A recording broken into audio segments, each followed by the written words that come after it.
Hello, Serge here from the backyard driving range. All right, Don McRee sent in I guess we could almost call this in your own words. He says, Serge, Robert's question, I guess this is about relative to the daily that I did about called the bump and the slot. Robert's question and your answers on the bump and the slot were immensely helpful. I have been using the PPGS for more than 4 years with great satisfaction. However, as with Robert, I occasionally have trouble because of initiating with the shoulders on my downswing. Your explanation and demonstration really got it fixed correctly in my mind. A million thanks. So again, basically Robert was saying, I guess back then, I can't remember all these dailies that well, but that he felt he initiated his shoulders with the downswing as Don McRee here said. Now the key becomes, since it's brought up again, it's a good comment. It really helped Don and it's helped Robert. The key is let's go over again. Why do we still initiate tend to initiate the swing with the shoulders if we're really trying to make a good PPGS setup and a good PPGS swing? It's because that in many cases something is wrong with the setup, and or something also the setup could be great and something could go wrong in the swing.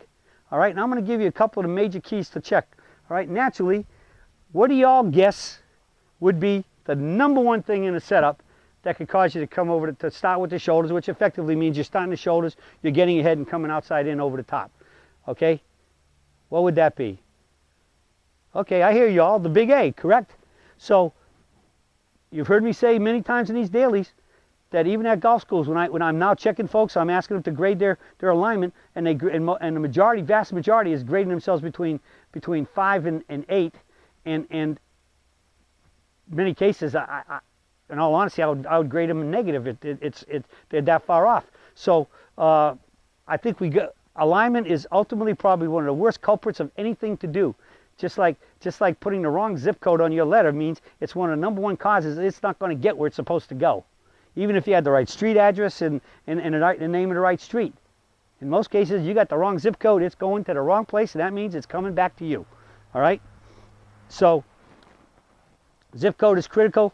Alignment is the zip code of golf. Okay? So, and you can copy that on those words right there. Alignment is the zip code of golf. I just made it up. Okay, so, what would be a major swing issue? Say I had perfect alignment.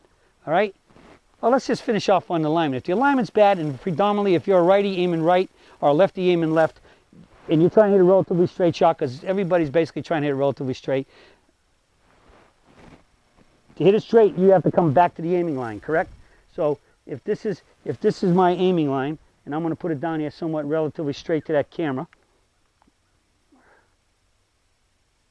That's pretty close to square on. Close enough for gum work right now. So if I'm square, if my feet are in here relatively square and I swing, I come down, I can be square shoulders at impact, hit the ball right down the line.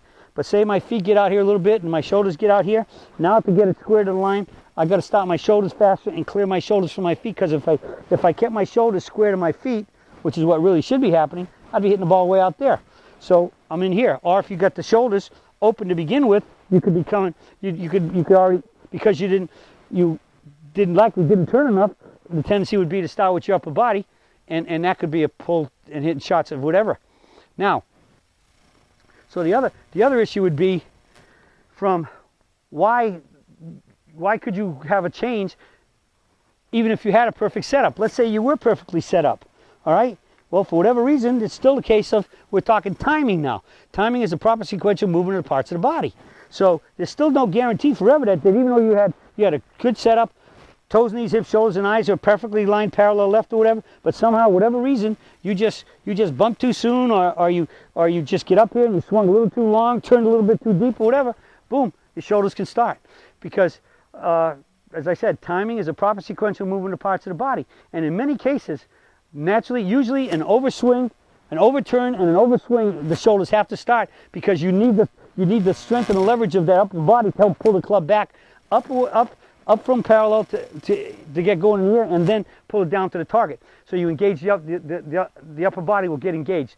The arms, the hands, and the shoulders and torso will get engaged to they'll provide the extra energy and spurt you need to get that club back from long and behind you to out in front of you and then down the target line. But very likely it's going to go right across to the left, or you end up coming in and holding on, it can go right. So even with a perfect setup, the swing can still break down for whatever reason. The timing can still break down. Oh, talk about breakdown, that could be it too. You could still be 3/4, but you just let the clubs get a little, the hands and club get a little flippy over here or whatever, and that could change everything too. So there's a multitude of reasons, and so like we always say, if you hit a bad shot and you ask yourself what I do wrong, rule number 5: who cares? Do the next one right. Get into a good setup, get into a good swing, because as many leaves are on this tree or whatever it is back here surrounding my porch, because there's not many on those trees anymore, as you can see, but that one still has them. I mean, it could be, the answers could be almost as multitude of those. So you don't want to just keep, or like as I use the Chinese fortune cookie thing, you could break open 50 fortune cookies and have a different answer in each one, but which one is it? And just because you take one and hit it and make a good swing and hit a pretty good shot that time, does that mean that was really your problem?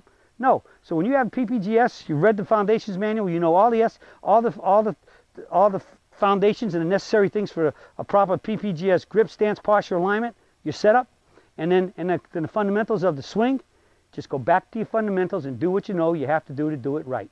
That's always the best way to do anything in work. What do they always say when things go wrong? Go back to the manual. Go back to what the standards are. Check all the things. Check what's tried and true and do it the same way. Well, go back to your 5 rules. And number 5 rule is the most important. When you hit a bad shot and you ask yourself what you did wrong, the answer is who cares? Do it right. Go back to solid PPGS setup and swing fundamentals, and you start hitting it much more consistently, solid, straight, and shooting those lower scores. That's it for the search for today, and I'll be talking with you all again soon.